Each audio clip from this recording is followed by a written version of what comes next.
प्रेमात ब्रेकअप झालं आणि एमपीएससी पेपरफुटीचे भयंकर गौडबंगाल उघड पडलं. एमपीएससी पेपरफुटीची भन्नाट लव्ह स्टोरी.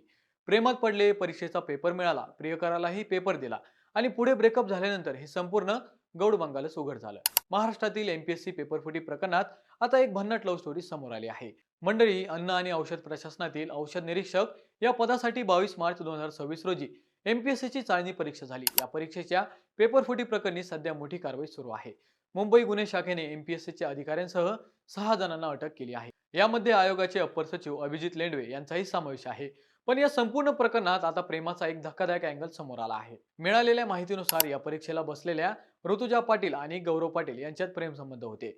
ऋतुजाच्या वडिलांनी परीक्षेच्या 2 दिवस आधी एका दलालाच्या माध्यमातून पेपर मिळवल्याचा आरोप आहे. हा पेपर ऋतुजाच्या हातात आल्यानंतर तिने तो आपल्या प्रियकर गौरवला देखील दिल्याची माहिती समोर आली आहे. यानंतर परीक्षा झाली. ऋतुजा परीक्षा उत्तीर्ण झाली आणि फूड अँड ड्रग्स इन्स्पेक्टर पदासाठी पात्रही ठरली.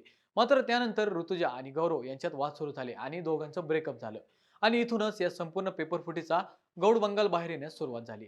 ब्रेकअप नंतर गौरवने थेट एमपीएससी आयोगाकडे ऋतुजा विरोधात तक्रार केली. मात्र त्यानंतर पुन्हा आयोगाला ईमेल करून आपण मुद्दाम पेपरफुटीचा बनाव केला असल्याचं त्याने सांगितलं. म्हणजेच आधी तक्रार आणि नंतर त्याच तक्रारीवरून पलटी.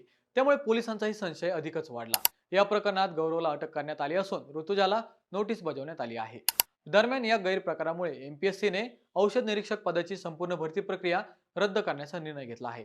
आता या पदासाठी फेरपरीक्षा घेतली जाणार आहे. मंडळी, बाकी काही का असेना, परंतु जर आता एमपीएससी सुरक्षित राहिली नसेल तर मग महाराष्ट्राचं भवितव्य अंधारात आहे हे नक्की. याबद्दल तुमचं मत काय आहे कमेंटमध्ये नक्की सांगा.